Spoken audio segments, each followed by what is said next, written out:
जय हिंद साथियों, नमस्कार। सभी का स्वागत है अपने परिवार में। मैं और संजय सर आज जयपुर में। तो रक्षाबंधन का पर्व है वो भी सर चला गया और आजादी महोत्सव है वो भी चला गया। आप लोग सब घर पर गए थे और घर पर अब वापस जो है शहर की ओर कदम आपने बढ़ा लिए हैं। तो अब पढ़ाई का जो माहौल है वह वापस एक चरमोत्कर्ष चरमोत्कर्ष की ओर बढ़ रहा है। तो अपने जो बात करते हैं कि सर आगामी जो भर्तियां हैं उसके लिए क्या रणनीति की जाए। और अभी जैसे दिसंबर माह में एग्जाम है, फरवरी माह में एग्जाम है, रीट मेंस का एग्जाम होने वाला है और जो नई भर्तियां उनके ऊपर, तो आप क्या कहेंगे सर इन साथियों को पाठशाला क्लासेस के? देखिए, सबसे पहले तो जिन विद्यार्थियों को तैयारी करनी है उनको तैयारियों में जुट जाना चाहिए। ठीक है, सबसे पहले हाईकोर्ट एलडीसी की लगभग 2700 पोस्ट की भर्ती है और वो एकमात्र भर्ती होने वाली है जो सीटी के बाहर है। तो मतलब डायरेक्ट नौकरी लगने का एक बहुत अच्छा अवसर उनके साथ में है। ठीक है, 2700 पदों की और एग्जाम भी बहुत जल्दी दिसंबर में होने वाला है। और उस एग्जाम की सबसे बड़ी बात है कि उसमें बहुत ही कम विषय हैं, हिंदी, अंग्रेजी और राजस्थान जी के। तो अगर वो तैयारी करें तो इस एग्जाम में सफल होना बहुत आसान है। आगामी और जो भी भर्तियां होने वाली वो सीईटी के दायरे में होगी, तो पहले सीईटी पात्रता परीक्षा पास करनी पड़ेगी और फिर उसके बाद में किसी एग्जाम में अप्लाई करना पड़ेगा। तो जिन विद्यार्थियों को तैयारी करनी है उन विद्यार्थियों को, जो 12वीं पास स्टूडेंट है, जो सरकारी नौकरी चाहता है, वो सभी लोग सीईटी की तैयारी शुरू कर दे, साथ में एलडीसी की। और जो विद्यार्थी हाईकोर्ट एलडीसी ग्रेजुएशन लेवल के एग्जाम है उसकी भी तैयारी शुरू कर देनी चाहिए। साथ साथ में रीट के बहुत सारे विद्यार्थी हैं जो अभी असमंजस की स्थिति में है कि आंसर की भी नहीं आई, पात्रता क्लियर होगी नहीं होगी। लेकिन जिन विद्यार्थियों को लगता है कि साहब मेरी पात्रता क्लियर हो गई, तो उसको अभी से तैयारी शुरू कर देनी चाहिए। तो बिल्कुल देरी नहीं करनी चाहिए, जो पढ़ाई करनी है पढ़ाई को जारी रखना चाहिए। अभी रीट मेंस के लिए मैंने भी रात को 9 बजे सर क्लास स्टार्ट कर दी है। कल पहली क्लास थी और अच्छे 10,000 विद्यार्थी वहां पर जुड़े हैं। तो लगातार आप धीरे धीरे बढ़ोगे तो वो कारवां और बढ़ता जाएगा। लेकिन वो 90 नंबर या 80 नंबर जिनका जो जिस भाग में है जीके का, उसके आपके मैं 100% आपको कहना चाहता हूँ कि वो सारे के सारे मैं आपको प्रश्न करवा दूंगा, पुराने पेपर, और उसका एक शेड्यूल जारी कर दूंगा कि निःशुल्क आपको यूट्यूब पर मैं करवाऊं। दूसरा, मैं सर ऐसा जानना चाह रहा था कि अभी कई विद्यार्थियों के मन में ये है कि राजस्थान पुलिस की भर्ती कब आएगी। मैं उनको ये बताना चाहता हूं कि भर्ती अभी तो सीएटी के अंदर ही है।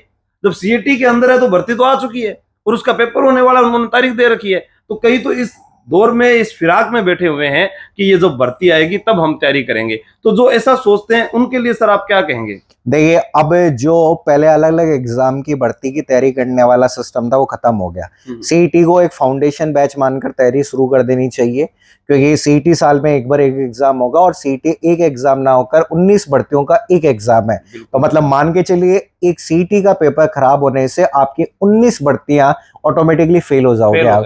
इसलिए आपको अभी से फाउंडेशन बैच में ज्वाइन कर लेना चाहिए, क्योंकि फाउंडेशन बैच का ये फायदा होता है 6 महीने बैच चलता है, आराम से तैयारी कर सकते हैं, आपको रिवीजन का टाइम मिलता है। भर्ती के बाद आने के बाद जो लोग विद्यार्थी तैयारी करते हैं वो जल्दीबाजी में तैयारी करते हैं, समय अभाव रहता है, क्रैश कोर्स की तरह वो तैयारी करते हैं। ठीक है, प्रॉपर रणनीति के साथ में वो तैयारी नहीं कर पाते हैं। तो इसलिए जिनको भी तैयारी शुरू करनी है वो तैयारी शुरू कर दो। और सीटी एक ऐसा एग्जाम है जिसके आधार पर ग्रेड को छोड़ दिया जाए तो बाकी सभी एग्जाम्स कॉमन रूप से उस एग्जाम से हो जाएंगे। चाहे एसएससी जीडी दीजिए, चाहे दिल्ली पुलिस दीजिए, चाहे राजस्थान पुलिस दीजिए, एलडीसी, आपका जो भी पटवार, ग्राम सेवक, ये जो भी एग्जाम्स आपको देने हैं उसकी तैयारी आप अभी से कर सकते हैं। जैसा सर मैं देख रहा हूँ कि जो नए 12वीं पास विद्यार्थी आते हैं, मैं कई यूट्यूब पर वीडियो डालता हूँ, तो उन लोगों को बिल्कुल भी अभी नहीं पता है। तो कुछ जैसे यूट्यूब पर वीडियो डालते हैं, कोई कमेंट करते हैं सर इनका अभी तैयारी अच्छी नहीं है, क्योंकि वो पहली बार तैयारी करे, फ्रेशर है। तो फ्रेशर विद्यार्थी को लगभग 6 महीने 7 महीने तैयारी करनी चाहिए। अब अगर मैं नया विद्यार्थी हूँ, मैं ये कह रहा हूँ कि अपने यहाँ पाठशाला क्लासेस में पढ़ने के लिए आए, तो क्या विशेषता है कि पाठशाला में ही वो पढ़े और 7 महीने 8 महीने वो सक्सेस हो सकता है? देखिए, जिस भर्ती के लिए भी हमने अभी तक तैयारी करवाई है, सबसे पहले उस भर्ती में सर्वश्रेष्ठ रिजल्ट हमारा रहा है। ठीक है, हम जो तैयारी कराते हैं वो रणनीति के साथ करवाते हैं। ठीक है, एग्जाम पैटर्न के आधार पे उनको तैयारी करवाई जाती है। ठीक है, हर एग्जाम के अंदर अगर हम जब देखेंगे तो एग्जाम के अंदर सबसे पहले अनुभवी फैकल्टी की आवश्यकता होती है। तो हमारे पास हर सब्जेक्ट की अनुभवी फैकल्टी है। कई वर्षों का उन्हें अनुभव है इस प्रतियोगी परीक्षा को तैयार करवाने में। ठीक है, दूसरा हमारा जो स्टडी मटेरियल है वो स्टडी मटेरियल भी एक मील का पत्थर साबित होता है। और सबसे इंपॉर्टेंट जो है हमारे हर संडे को होने वाली टेस्ट सीरीज, टेस्ट सीरीज के माध्यम से हम विद्यार्थियों को स्वयं आकलन करने का तरीका बताते हैं। साथ में रिवीजन करने के लिए हम उन विद्यार्थियों को उन्हीं के बैच का ऑनलाइन कोर्स भी प्रदान करते हैं ताकि वो घर जाकर उसको रिवीजन कर सके। तो एक रणनीति के साथ में हम जब तैयारी करते हैं तो आराम से हमारा सिलेक्शन हो सकता है।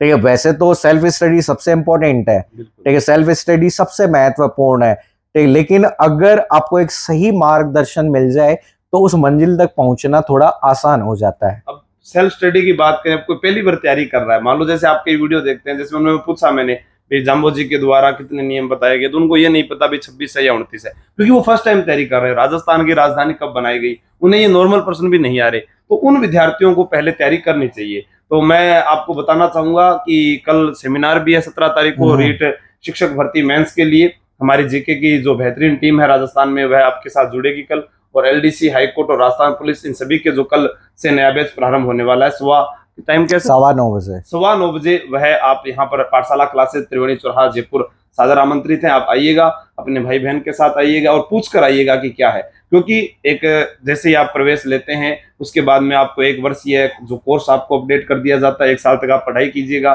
उसके अलावा जो नोट्स हैं, बुक्स हैं, उसके बाद में हर संडे को होने वाली टेस्ट सीरीज है, और फिर क्या चाहिए, फिर आपको जो अध्यापक है वो पढ़ाएंगे, उसके बाद टेस्ट दीजिएगा, घर पर जाकर बुक्स पढ़िएगा, जो समझ नहीं आए तो ऑनलाइन देखिएगा। और इतनी चीजें अगर आप 6 महीने 7 महीने लगातार करते हैं तो मैं ये मानता हूं सर कि वह सफलता पा सकता है। बाकी वो क्या नाच न जाने आंगन टेढ़ा, तो कमियां आप अक्सर कितनी भी निकाल सकते हैं, अच्छाई एक ढूंढने के लिए आपको कई वर्ष लग जाएंगे कि क्या उसके अंदर खासियत थी ताकि मैं उस चीज को चुनूं।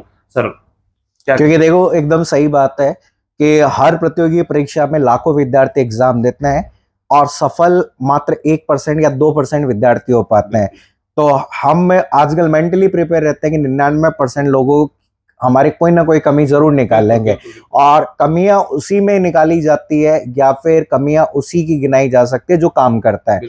जो काम बिल्कुल नहीं करेगा उसकी कोई कमी नहीं होती है, ठीक है। इसलिए जिन लोगों ने एग्जाम दिए हैं पहले और किसी न किसी कारणवश वो एग्जाम में सफल नहीं हो पाए, अपनी कमियों पे काम करिए, उनको सुधार करिए, और अगर लगता है कि आपको सुधार करने के लिए फिर से ऑफलाइन कोचिंग की जरूरत है तो ही कोचिंग करिए, नहीं तो लाइब्रेरी में बैठकर किसी भी संस्था का ऑनलाइन कोर्स लेकर भी, ठीक है, आप सेल्फ स्टडी कर सकते हैं। और साथ में एग्जाम का जो स्तर बढ़ा उसके आधार पे टेक्स्ट बुक पढ़ना बहुत जरूरी है। तो आजकल विद्यार्थी केवल और केवल एक नोट्स पे आधारित रहते हैं, तो नोट्स के साथ साथ टेक्स्ट बुक पढ़ना भी जरूरी है, क्योंकि टेक्स्ट बुक नहीं पढ़ेंगे तो डिटेल नहीं है, और ये केवल वही विद्यार्थी कर सकता है जो समय रहते तैयारी करना शुरू कर देते हैं, क्योंकि अंतिम समय में तो विद्यार्थी को कम से कम पतली पन्नों की किताब चाहिए होती है। कोर्स अथाह होता है, महासागर जितना कोर्स होता है, और उसमें चंद क्वेश्चन आजकल पूछे जाते हैं। जैसे अगर आप रीट का मेंस का सिलेबस देखेंगे तो जैसे एक यूनिट दे रखी राजस्थान का सामाजिक अध्ययन, और उसके अंदर 10 में से 10 सवाल, 10 अंकों का 5 सवाल आने हैं। अब उसमें पॉइंट देखेंगे तो लोक प्रशासन 1 पॉइंट दे दिया, वो सब्जेक्ट है पूरा। भारत का संविधान एक पूरा सब्जेक्ट है, तो पूरे सब्जेक्ट के नाम दे दिए जाते हैं। और ये अधीनस्थ बोर्ड तो पिछले एग्जाम्स में ये साबित करता है कि अजूबा है, कि कहता है क्या है, करता कुछ है, सिलेबस में कुछ छोड़ देता है, और जिसकी जिम्मेदारी बाद में कोई नहीं लेता। तो इसलिए एक विद्यार्थी के लिए जितना कठिन है उतना ही कठिन किसी शिक्षक के लिए भी, कि वो किस रणनीति से पढ़ाए। वो अपना काम सिलेबस के आधार पे कर सकता है, लेकिन एग्जाम का पैटर्न कब चेंज हो जाता है, एग्जाम में किस तरह के क्वेश्चंस पूछे जाते हैं, ये एक तरह की अभी भी अजूबी पहेली बनी हुई है कि एग्जाम क्या करे। और रीट मेंस के विद्यार्थियों को तो खास तौर से ध्यान देना चाहिए, क्योंकि आरपीसी का पैटर्न एकदम अलग था और अधीनस्थ बोर्ड का पैटर्न एकदम अलग है। तो एक रणनीति के साथ में तैयारी करिए, और किसी भी एग्जाम में सफल होना कोई बहुत बड़ी बात नहीं होती है।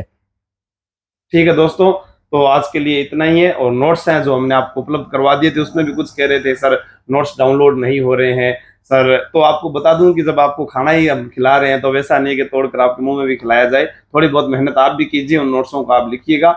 और बहुत बहुत धन्यवाद आपका। जय हिंद, जय भारत।